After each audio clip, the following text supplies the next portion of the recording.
सात संगत जी, प्यार से कहना धन निरंकार जी। सात संगत जी, how to control on mind. तो सात संगत जी, मन को चंचल कहा जाता है क्योंकि मन किसी को भी भटकाने का काम कर सकता है। सात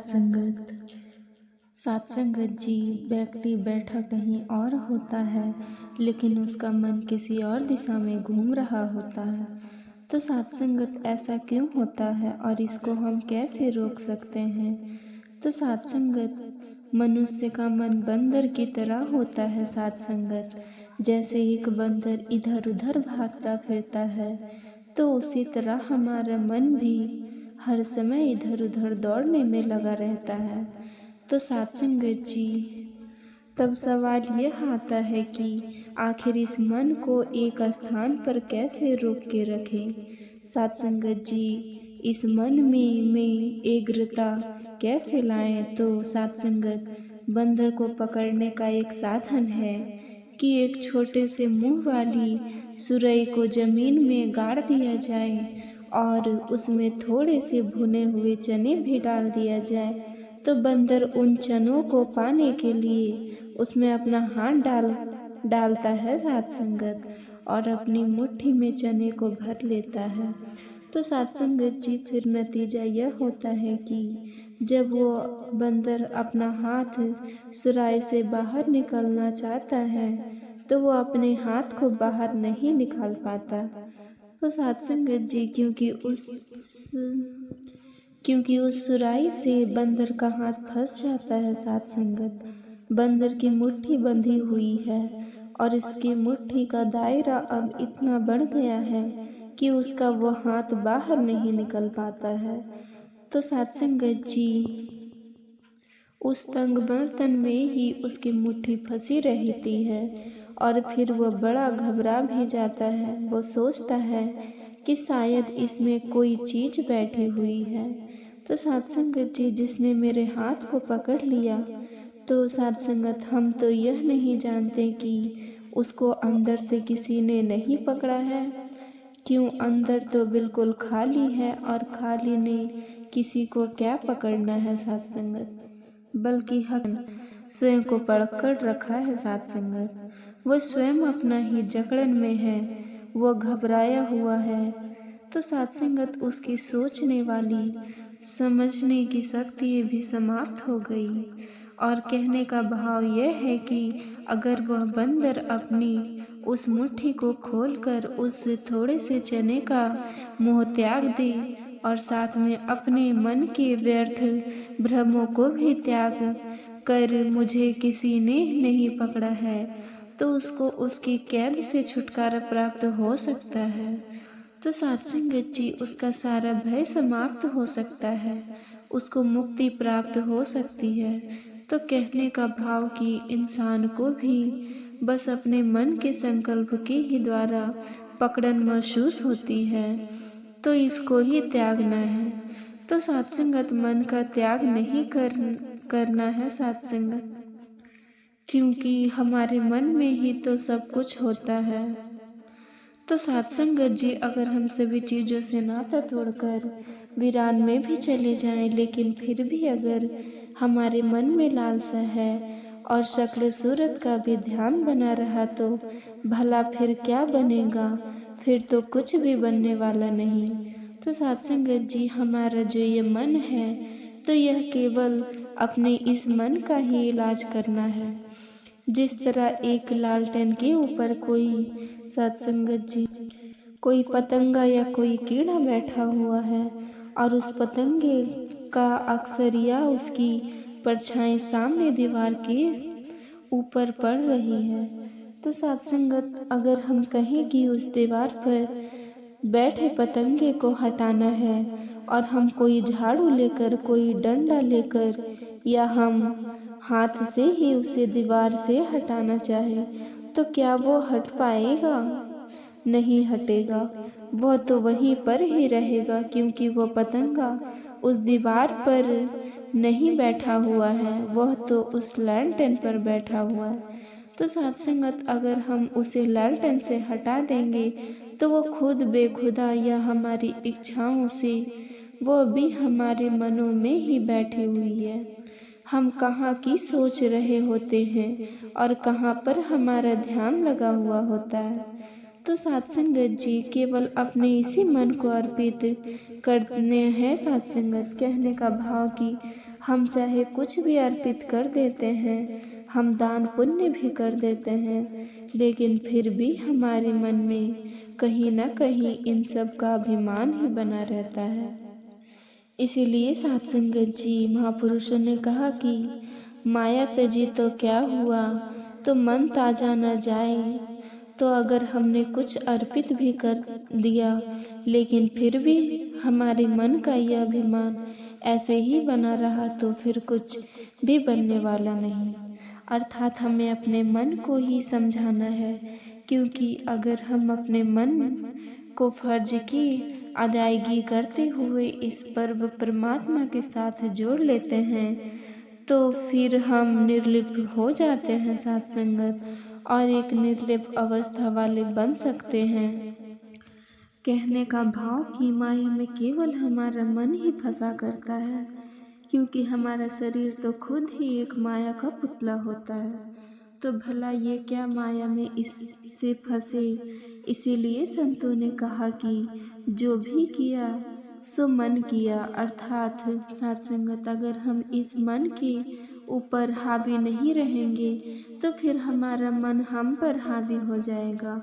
अगर फिर यह हमें ऐसे नाच चलाएंगे जैसे कोई बेलग्राम घोड़ा, क्योंकि जिस घोड़े की लगाम नहीं होती है तो वहाँ फिर घोड़ा ही हावी होता है और सत्संगत सवार उसके अधीन होता है।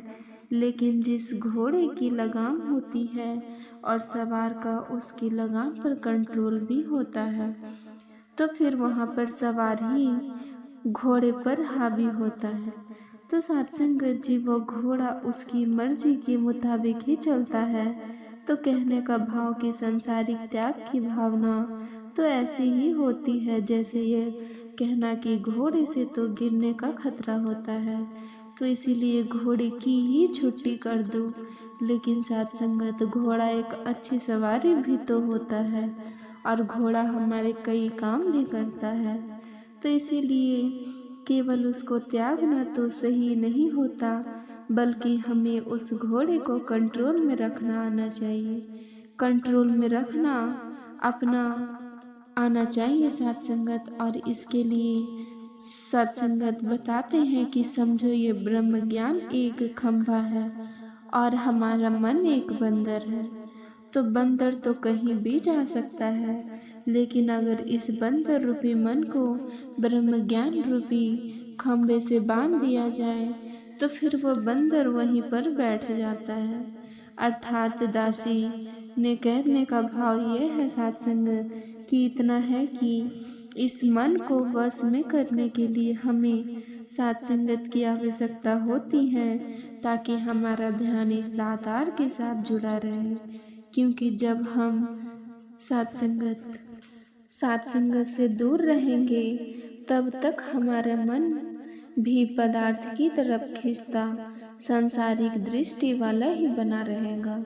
अर्थात संतों की संगति ही हमारे इस मन को ऊंचा बनाए रखती है।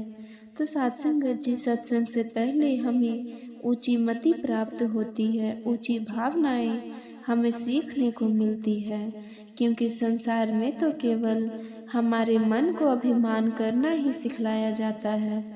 तो सत्संगत और जब ऐसी भावनाएं मानव की बनती है तो फिर वह यह मन भी उसी तरह की वृत्ति रखने वाला बन जाता है, जिसके कारण फिर इसको कष्ट सहना पड़ता है, इसकी बेचैनी बढ़ जाती है और यह भटकन की ओर बढ़ने लगता है। तो सत्संगत जी कहने का भाव यही है कि अगर हमारे मन में ईश्वर का वास है तो हमारा मन शांत रहता है और खुश हो जाता है। लेकिन अगर इसमें संसार रहता है तो फिर तो हमारा मन शांत ही दुखी रहेगा। तो सत्संगत जी लोग कहते हैं कि इंसान जग में खाली हाथ आया है और खाली हाथ ही चला जाएगा। लेकिन साध संगत जी इंसान को कहते हैं कि तू भले ही जग में खाली हाथ आया है, लेकिन इस नाम धन को अपने साथ लेकर जाएगा। इस हरि परमात्मा इस लाल को अपने साथ लेकर जाएगा। साध संगत जी जिसको प्राप्त करने से तेरा यह लोक भी सुखी हो जाएगा और लोक भी सुधर जाएगा। तो साध संगत जी आज निरंकारी मिशन संसार के प्रत्येक मानव को यही पैगाम दे रहा है। ईश्वर जानने योग्य है और इसको जानना है, इसकी पहचान तूने करनी है। इसी की प्राप्ति के लिए ही तुझे ये मानव जन्म मिला है और इसे प्राप्त करने के लिए तुझे कहीं वीराने में भी नहीं जाना है, तुझे कहीं साध संगत जी कंदराई में भी नहीं जाना है। जैसे भगवान श्री कृष्ण जब अर्जुन को अपना विराट रूप दिखा रहे थे और उसके सारे साध संगत जी सारे सेंस को मिटा रहे थे, तो क्या भगवान श्री कृष्ण जी अर्जुन को कहीं कंदरा में ले गए थे या किसी पहाड़ की चोटियों पर ले गए थे? नहीं, जो भी उन्होंने गीता का उपदेश दिया और जितने में भी वहाँ पर से गए साध संगत, जितनी भी अज्ञानता मिटाई जा रही थी, जितने भी स्वरूप दिखाया जा रहा था, तो वो कुरुक्षेत्र अर्थात कर्म क्षेत्र में ही दिखाया जा रहा था। साध संगत जी अर्जुन को कर्म क्षेत्र में रहते ही बोध कराया जा रहा था। तो साध संगत इसी तरह से हमें भी कर्म क्षेत्र में रहकर ही इस प्रभु की भक्ति करनी है। हमारा ये शरीर भले ही संसार में काम करता रहे, लेकिन हमें अपने मन में केवल इस प्रभु परमात्मा को ही रखना है। यह नहीं कि शरीर तो परमात्मा में है और मन काम में है, तो यह तो ठीक नहीं, बल्कि संतों का मार्ग तो मन में प्रभु परमात्मा और शरीर से काम करना है। तो साध संगत जो चीज़ जहाँ रखनी ठीक होती है तो हमें उसको वहीं रखना चाहिए। जैसे कोई भी किसी जलती अंगीठी को अपने बिस्तर के ऊपर नहीं रखेगा, या अगर किसी ने कोई भैंस या गाय पाल रही हो तो कभी ऐसा नहीं हुआ कि उसने अपना बहुत कीमती फ्रिज या टीवी उस भैंस या गाय के घर में रख दिया हो, या जो गाय भैंस को देने वाला चारा है तो उसको लाकर अपने गोदरेज की अलमारी में रख दिया हो। तो साध संगत ऐसा कोई बात नहीं करता और ऐसा कोई करता भी नहीं, तो उसको साध संगत सब मूर्ख ही कहे। तो साध संगत जी कहने का भाव यही है कि मूर्खता आज इंसान से हो रही है, क्योंकि इस निराकार को बसाने की बात कहते हैं, लेकिन इंसान को अपने मन में जलते हुए कोयले को ही स्थान दे रहा है। जैसे कोई रसोई घर से जलती हुई अंगीठी को लेकर अगर किसी कीमती गलीचे पर या बिस्तर के ऊपर रख देता है तो फिर कोयले ने तो जलाना ही है, उसने तो फिर से वह कीमती बिस्तर तो भी जला देना है। तो साध संगत उस कीमती सामान को भी जला देना है। तो इसी तरह से अगर हमें भी अपने मन में प्रभु परमात्मा को स्थान नहीं दिया है और हमने उसमें केवल अभिमान रूपी नफरत और लालसा रूपी जलते हुए कोई ही रखे हुए हैं, तो फिर हमें चैन कहाँ से मिलेगा, हमारी जलन दूर कैसे होगी, हमें सुख कैसे प्राप्त होगा। तो अगर हम अपने जीवन में सुख चाहते हैं और अगर हम अपने जीवन में आनंद भी चाहते हैं, तो हमें संत और साध संगत जी संग करना पड़ेगा, संत वचनों को अपने जीवन में अपनाना पड़ेगा। हमें अपने मन में प्रेम की बसा होगा, हमें अपने मन में भाईचारे की भावना को बसाना होगा। तो साध संगत जी दासी का इतना कहना है कि एक उम्र भी कम होती है प्यार के लिए, ना जाने लोग कैसे वक्त निकाल लेते हैं नफरत के लिए। तो साध संगत जी दया धर्म का मूल है, पाप मूल अभिमान। तुलसी दया न छोड़िए, जब तक घट में प्राण। तो सात संगत जी धर्म हमें दया करना सिखाता है और अभिमान की जड़ों में पाप भाव पलता है। तो जब तक हमारे शरीर में प्राण है तब तक हमें दया का भाव नहीं छोड़ना चाहिए, क्योंकि अगर हम दया की नींव को ही निकाल देंगे तो फिर उस पर धर्म की इमारत टिक ही नहीं सकती। अर्थात अगर किसी इमारत की नींव को ही नीचे से निकाल दिया जाए तो भला वो इमारत कैसी रहेगी।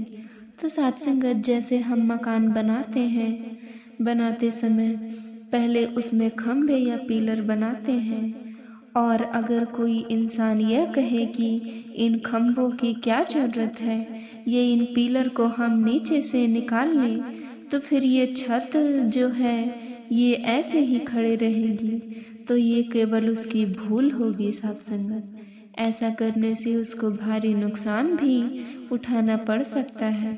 तो सत्संगत जी ठीक इसी तरह से अगर हम भी दया को नींव को नीचे निकाल देंगे तो फिर हमारे मन में एक दूसरे के प्रति दर्द नहीं रहेगा और हम दूसरों को उठाने की कोशिश भी नहीं करेंगे। फिर हम भी यह बिल्कुल भूल जाएं कि हम कोई सच्चे धर्मी या हम कोई बड़े धर्म का पालन करने वाले लोग हैं।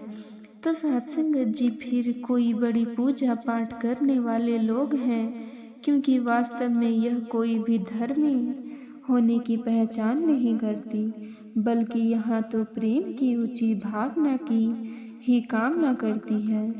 तो सत्संगत जी जिस किसी ने भी इस भावना को अपनाया है तो केवल उसी ने ही धर्म को उजागर किया, उसी ने ही धर्म का बोलबाला बनाए रखा है। तो सत्संगत ऐसे ही धर्म को कभी भी कोई आँच नहीं आई है, लेकिन जो केवल बनावट में ही पड़ा रहा और दिखावे को ही सब कुछ मान रहा है, तो हम देखते हैं कि उसमें उतार चढ़ाव आते ही रहते हैं। उसमें इंसान एक दूसरे की टकराव से रहता है और एक दूसरे को दुख देता है। तो जहाँ दूसरे के प्रति केवल नफरत वाली भावना ही नजर आ रही है सत्संगत, तो हम उसको कैसे धर्म मान सकते हैं, क्योंकि धर्म तो वास्तव में दूसरे के प्रति विशाल भावना रखने वाला होता है, दूसरों को उठाने वाला होता है। तो सत्संगत जी जो दूसरों के दुख को भी अपना दुख समझे वो धर्म होता है, और ऐसी विशाल भावना जिसके हृदय में होती है तो वास्तव में वही धर्मी हुआ करता है। लेकिन सत्संगत ऐसी विशाल भावना वाला धर्म केवल शब्दों को सुनने मात्र से हमारे हृदय में ही नहीं आ सकता है। सत्संगत जब तन के साथ हमारा मन भी सत्संग में बैठता है तभी हमारे हृदय में भी धर्म की भावना और सत्य की भावना दंड हुआ करती है। लेकिन अगर हमारा मन सत्संग नहीं करता है तो केवल हमारे शरीर का किया हुआ सत्संग हमारे जीवन को नहीं संवार सकता, हमारे जीवन में निखार नहीं ला सकता। अर्थात कहने का भाव ये है कि हम जितना भी इस मन को सत्संग के साथ जोड़ते हैं तो उतना ही हमारे जीवन में निखार आता चला जाता है, उतने ही मन गुण प्राप्त होते चले जाते हैं, हमारी दृष्टि विशाल बनती चली जाती है। तो सत्संगत जब हम अपने जीवन को संवार सकते हैं, जैसे स्वामी विवेकानंद जी एक बात आपने भी सुनी होगी, जैसे सत्संगत जी स्वामी विवेकानंद जी एक बात अपने भी सुनी होगी कि एक स्थान पर उन्होंने 2-3 बार जोर देकर यह कहा कि सत्संगत जी वांटेड रिफॉर्मेंस, सत्संगत जी मुझे धारक चाहिए। तो वहाँ इतना सुनते ही बहुत से लोग खड़े हो गए और कहने लगे कि हम इस कार्य के लिए बिल्कुल तैयार हैं। तो सत्संगत विवेका जी ने कहा कि मैंने पूरी बात तो अभी बोली ही नहीं, तो पहले आप मेरी पूरी बात सुन लीजिए। Wanted reforms can reform them self, कि मुझे कोई ऐसे सुधारक चाहिए जो अपने आप का सुधार कर सके। तो विवेकानंद जी इस बात को सुनकर फिर वहाँ कोई भी सामने नहीं आया। तो कहने का भाव कि ठीक इसी तरह हमने भी अपने आँख की सत्संग सहतीर को तो देखा नहीं, और दूसरे की आंखों में पड़े तिनके भी हमें बड़े सहतीर से भी बड़े नजर आते हैं। तो हमें अपने चेहरे की कालिक नजर नहीं आती, और दूसरे के चेहरे की हम खूब चर्चा किया करते हैं। तो ऐसा इसलिए हो रहा है क्योंकि हमने अपने आँखों के सामने तो आईना रखा ही नहीं, बल्कि जब जब भी आईना हमारे सामने आता है तो साथ संगत हम उसमें अपना चेहरा देखने के बजाय उसे फौरन दूसरी तरफ मोड़ देते हैं, और हमें साथ संगत जी उसमें अपना चेहरा देखना ही भूल जाते हैं। अर्थात यह भी एक बंधन है, और जितना जितना भी हम इस बंधन में फंसते जाते हैं तो उतना उतना ही हम अपने पतन की ओर बढ़ते जाते हैं। तो सत्संगत बस हमें इसी बंधन से मुक्ति प्राप्त करनी है, और हमें इस बंधन से मुक्ति केवल नृत्य प्रति सत्संग करने से ही मिल सकती है, क्योंकि केवल सत्संग में ही मन करके अपने आप को अर्पण कर देते हैं, और मन करके स्वयं को निर्मल भी बना लेते हैं। तो सत्संगत जी सत्संग में हम मुक्ति की तरफ बढ़ते रहते हैं, क्योंकि सत्संग में सभी संत महापुरुषों हमारा ध्यान इसी ओर दिलाते रहते हैं कि हमें केवल मुक्ति को प्राप्त करना है। सत्संगत हमें अपनी आत्मा का कल्याण करना है, और सत्संगत इस मुक्ति का ढंग भी बताते हैं कि हमने अपने जीवन को एक सहज जीवन जीना है, तभी हम संकीर्णता से बाहर निकलेंगे। तो सत्संगत एक विशाल हृदय वाले बनेंगे और सभी प्रकार के बंधनों को पीछे छोड़ देंगे। अर्थात इसके बाद ही हम एक सहज जीवन जी पाएंगे। तो इसे हमारा श्रेष्ठ धर्म होता है सत्संगत, और इसमें ही सुख के आनंद है, शांति है। लेकिन सत्संगत अगर हमारे पास सुख भी है, आनंद भी है और शांति भी है, तो तब भी हमें यह सोचना होगा कि कहीं हमें अपने जूते के अंदर तो कंकड़ नहीं डाल रखे। तो सत्संगत जी जूते हमें बाहर ही कांटों की चुभन से तो बचा सकते हैं, लेकिन हमारे जूते के अंदर ही कंकड़ पड़े हुए हैं तो हमें उसमें चुभन देते रहेंगे। तो इसी तरह से अगर हमारे मन में भी दूसरों के प्रति ईर्ष्या, नफरत या दूसरों को हंसता बढ़ता देखकर हमारे मन में भी जलन की भावना होती है, तो ऐसी भावना ही हमारे जीवन में कंकड़ का काम करती है।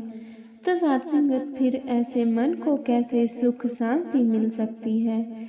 इसीलिए सत्संगत जी कि जो मन बेचे सतगुरु पास उसके सेवक हैं। कार्य रास तो हमें भी अपने मन को अर्पित करना है, इसे सत्संग में लगाना है, इसको सेवा सुमरन में लगाना है, तभी हमें वास्तव में सुख मिल सकता है।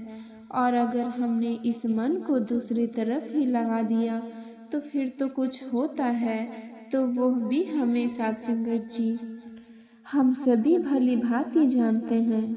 तो सत्संगत कहने का भाव कि जिन्होंने भी इस आत्मज्ञान के मार्ग को अपनाया है तो उन्होंने स्वयं भी आनंद को प्राप्त किया है और दूसरों को भी इसी मार्ग पर चलने की प्रेरणा दी है। अर्थात आज संसार के प्रत्येक इंसान को इसी सच्चाई के रास्ते पे चलने की बहुत ज़रूरत है, ताकि यह जो वहम और भ्रम, यह जो मनुष्य के लिए बंधन का कारण बने हुए हैं सत्संगत, तो इनमें से छुटकारा प्राप्त कर सके। लेकिन सत्संगत ये वहम और भ्रम केवल हमारे देश में ही नहीं है, बल्कि यह तो बाहर के मुल्कों में भी लगे हुए हैं, क्योंकि जहाँ जहाँ भी हम देखते हैं तो वहाँ यही देखने को मिलता है कि किसी प्रकार के कोई भ्रम इंसान को लगे हुए, इंसान इनके ही कारण खुल के सांस नहीं ले पा रहे हैं साथ संगत, और अपनी अज्ञानता में पकड़कर वो दूसरे इंसानों का विनाश ही सोच रहा है। तो कहने का भाव, संसार में केवल गुरु सिख साथ संगत परोपकारी हुआ करते हैं, यही हमेशा संसार का भला सोचते हैं और संसार का कल्याण भी यही करते हैं। फिर चाहे कैसा भी समय हो, कैसी भी हालत हो, लेकिन फिर भी अपने मार्ग से कभी दूर नहीं होती, क्योंकि ये सच्चाई तो जानते हैं और इसी सच्चाई पर अड़ंग भी होते हैं। इसीलिए सदैव सत्संगत जी अपने अंतिम सांसों तक इसे निभाया भी है। तो उन्होंने वास्तव में धर्म को समझाया और माना। तो सत्संगत जी पीर पैगंबर और अवतारवाणी पुरुषों ने केवल इस एक निरंकार परमात्मा का जिक्र किया और सभी इंसानों को इसी एक के साथ जोड़ने की प्रेरणा भी दी है। जैसे एक नदी भी होती है, तो नदी भी अपने जल को कभी नहीं पिया करती, बल्कि वह अपने जल से दूसरों की प्यास बुझाती है। हालांकि पानी तो उसमें फिर भी भरा हुआ रहता है, लेकिन उसमें कोई इंसान अपनी प्यास बुझा सकते हैं। तो सत्संगत जी इसी तरह से हम देखते हैं कि पेड़ के ऊपर भी जो फल लगे होते हैं, उन फलों से भी और क्या खूब मिटा लेते हैं। तो सत्संगत जी भक्त ऐसे होते हैं, तो इनके लिए भी यही कहा गया कि सत्संगत जी तरवर फल ना खाते हैं, सरवर पियत न पान। सत्संगत जी कारण संपत्ति सजती, सुजान सवर तरसंत जन। सत्संगत जी चौथा वर्ष में परमात्मा के कारण सनातन धारी देखो। कहने का भाव ये है सत्संगत जी कि उपकार के कारण ही संत जन इन संसार में विचरण करते हैं, और केवल इसी काम को सत्संगत युगों युगों से किया है। इन्होंने सदा मानवता के ऊपर परोपकार ही किया है। इंसान को उसके आगमन के चक्कर से छुटकारा दिलाया है सत्संगत। इसको अपनी संकीर्णता से निकालकर विशालता में जीना सिखाया है, और इसकी नज़र तो एक ऐसी समदृढ़ता है, किसी भी कोई जाति पाति नहीं रही जाती, किसी भी ऊंच नीच दिखाई नहीं देती। तो ये मानव के ऊपर एक बहुत ही बड़ा परोपकार है, तो केवल सत्संगत द्वारा ही किया जा सकता है। जिस तरह हमारे शरीर को अगर कोई रोग लगे होते हैं, तो जो हमारे उन शरीर रोगों को दूर कर देता है, तो उस हम कितना बड़ा परोपकार करता है। हम मन ही मन उसका शुक्राना करते हैं और हम उसकी प्रशंसा भी करते हैं। तो इसी भाव को लेकर भक्ति भी इंसान के मनों को रोगों को दूर करते चले जाते हैं, उसमें उसको छुटकारा दिलाते हैं, ताकि मन जिन लोगों के कारण कष्ट भोग रहा है, तो सत्संगत जी उन लोगों को दूर किया जा सके, जिससे मानव एक चैन का जीवन व्यतीत कर सके और मानव एक प्रेम का जीवन नम्रता सहित सबका सत्कार कर सके। तो सत्संगत जी जीवन की यात्रा को तय कर सके, अर्थात सत्संगत जी दासी का भाव यही है सत्संगत कि हर एक को अपना मानकर केवल प्रेम से पूर्ण जीवन जीना ही वास्तविक धर्म है। तो सत्संगत जी दासी इन्हीं शब्दों के साथ अब आपसे इजाज़त चाहती है। सत्संगत जी बड़े प्यार से कहना धन निरंकार जी, सत्कार से कहना जी धन निरंकार जी। सत्संगत जी आप सबों को ये विचार पसंद आया हो तो लाइक शेयर और सब्सक्राइब जरूर करें। साथ ही बेल आइकन दबाना ना भूलें। साथ संगत जी बड़े प्यार से कहना, धन्य निरंकार जी।